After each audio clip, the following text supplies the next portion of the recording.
Halo semuanya, welcome to The Grid bareng gua Rangga. Perkembangan smartphone compact di akhir tahun 2021 ini kayaknya cukup lumayan nih dengan adanya Asus Zenfone 8 sama iPhone 13 mini. Dua-duanya keluaran baru, tapi dua-duanya bisa dibilang smartphone premium loh dengan harga yang cukup tinggi. Terus gimana dong dengan yang budgetnya mungkin terbatas tapi pengen nyobain smartphone dengan ukuran yang compact? Nah, mungkin bisa dicoba Pixel 4 dari Google. Nah, kira-kira gimana nih Google Pixel 4 untuk menyambut tahun 2022? Yuk, kita bahas. Tapi jangan lupa, sebelum kita lanjut, subscribe dulu ke channel The Grid. Karena di channel ini kita bakal banyak ngomongin tentang gadget, desain, dan teknologi dalam kehidupan sehari-hari. Dan juga kita bakal upload video baru setiap minggunya. Oke?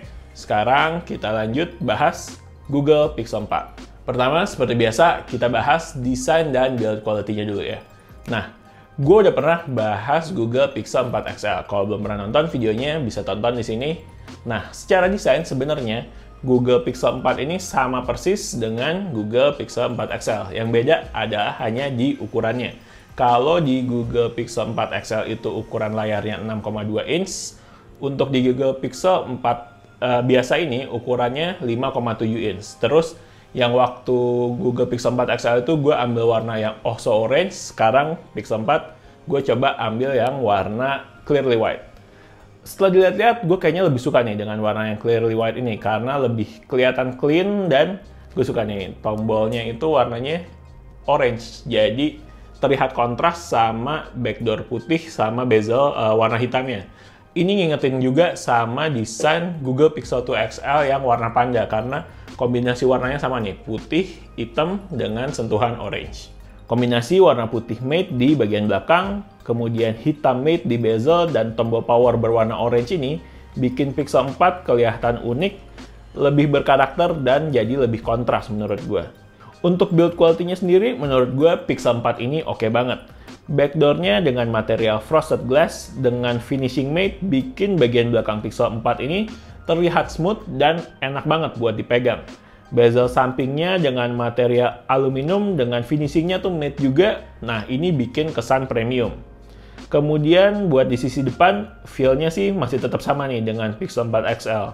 Gue masih mixed feeling lihat desain depannya, terutama di bagian bezel atas yang tebal karena adanya sensor Project Soli. Penjelasan mengenai Project Soli bisa dilihat di video Pixel 4 XL ya. Tapi gue suka nih dengan kamera depannya, terutama untuk face unlock. Kenapa? Karena face unlock-nya ini bisa dari segala arah, jadi nggak hanya vertikal aja. Mau horizontal, miring-miring, semuanya bisa. Face unlock kayak gini masih jarang nih ditemuin di smartphone-smartphone lain. Kemudian kita bahas performa dan softwarenya. Untuk Pixel 4 dan Pixel 4 XL sendiri itu adalah smartphone Pixel terakhir yang menggunakan Snapdragon seri 8 karena di seri Pixel 5 sendiri itu menggunakan Snapdragon seri 7, Snapdragon 765, dan di Pixel 6 dan 6 Pro itu menggunakan chipset bikinan Google sendiri, yaitu adalah Google Tensor. Tapi urusan performa, Snapdragon 55 yang masih dipakai di Pixel 4 ini menurut gue masih capable banget untuk menyambut tahun 2022. Menurut gue, biarpun udah menuju 3 tahun umurnya, tapi Snapdragon 855 ini masih mumpuni banget performanya. Gue main game kayak COD Mobile sama Asphalt 9 tuh masih lancar-lancar aja. Genshin Impact juga masih cukup oke sih. Tapi problem gue tuh buat main game cuman di layar yang rasanya agak kekecilan nih di Pixel 4 karena ukurannya cuma 5,7 inch. Dan walaupun udah pakai refresh rate 90Hz, tapi di game tuh nggak terlalu ngaruh. Buat gue main game masih lebih nyaman di Pixel 4 XL. Nah, kalau buat kegiatan sehari-hari sih kayak buat sosmedan, buat chatting, buat sekali-sekali foto atau video, dan sekali-sekali main game sih, menurut gue nggak usah ditanya. Pixel 4 ini jelas masih oke banget. Kemudian sebagai smartphone yang menyandang nama Pixel, tentu aja software update di Pixel 4 ini jadi salah satu yang tercepat. Pixel 4 yang gue pegang ini udah dapet Android 12. Software Pixel 4 dijamin 3 tahun dapat update langsung dari Google. Jadi kalau Pixel 4 ini keluaran tahun 2019, berarti Google masih akan support untuk software update-nya sampai tahun 2022. Dan kemungkinan besar Pixel 4 ini masih akan dapat satu update lagi, yaitu Android 13. Dan yang pasti dapatnya pun bakal lebih duluan dibandingkan smartphone-smartphone selain seri Pixel. Untuk Android 12-nya sendiri, gue cuman akan bahas sekilas aja ya. Perubahan paling besar dari Android 12 ini ada di sektor visualnya. Karena Google tuh mengupdate bahasa desain mereka yang dinamakan dengan Material Design. Di Android 12 ini diupdate jadi namanya adalah Material U. Nah, perubahan paling besar dari Material U ini jelas ada di visual, elemen-elemen UI-nya dan widget-widgetnya tuh berubah total. Jadi, cukup menarik nih, desainnya tuh fresh. Nah, tapi buat Android 12 ini gue bakal ngebahas di video terpisah ya. Jadi, ditunggu aja pembahasan Android 12 di video terpisahnya. Oke, kekurangan terbesar dari Pixel 4 ini menurut gue ada di segi baterainya. Baterainya itu cuman berkapasitas 2800 mAh yang menurut gue bahkan untuk di tahun 2019 itu termasuk cukup kecil, apalagi buat di tahun 2022 ini.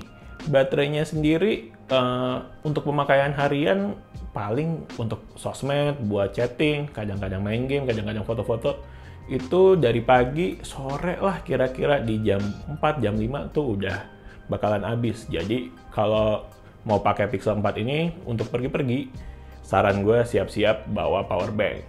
Oke, sekarang kita bahas kameranya ya. Kamera tuh selalu jadi poin plus dari smartphone Pixel. Gue pakai Pixel tuh pertama kali dari Pixel 2 XL sampai udah berapa kali nyobain Pixel, gue selalu nggak pernah kecewa sama kualitas kameranya.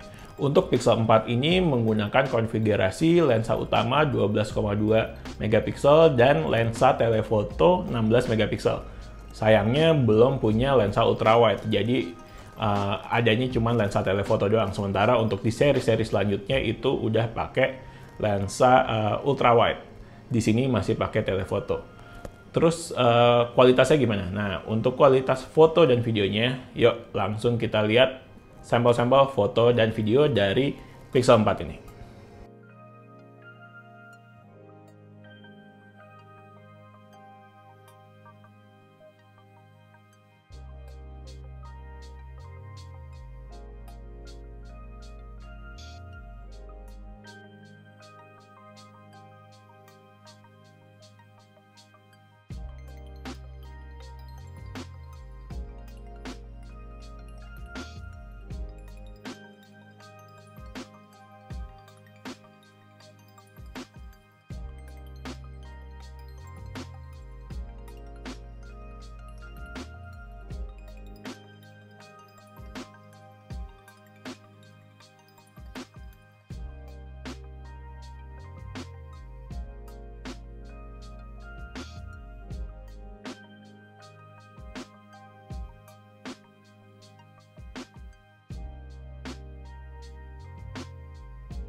Tes kamera belakangnya Google Pixel 4, settingannya 1080p dengan 30 fps, OIS aktif. Keren mobilnya. Bali ini di daerah Canggu.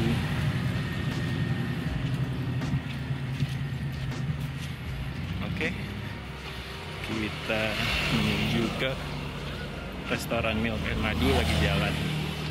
Oke. Sekarang coba kamera depannya Google Pixel 4. Ini settingannya sama 1080p 30 fps tapi nggak ada OIS-nya, nggak kayak yang kamera belakang.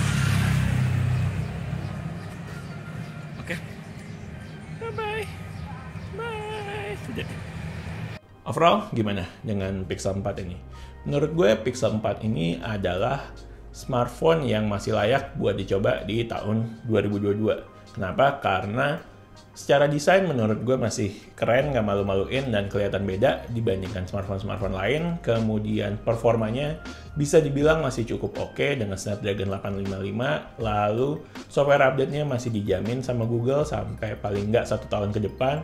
Dan kamera jelas adalah nilai jual utama dari Pixel 4 ini. Kemudian kekurangannya ada di segi baterainya yang cuma 2800 mAh, dan sekali lagi mesti gue ingetin adalah Pixel ini nggak resmi masuk di Indonesia, jadinya mesti siap-siap dengan blokir IMEI, karena ya resikonya smartphone nggak resmi sekarang siap-siap aja bakal kena blokir IMEI.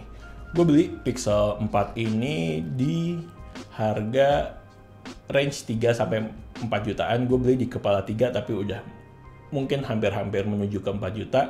Kalau mau beli, silakan dicari di marketplace yang ada di Indonesia. Silakan dicari sendiri ya.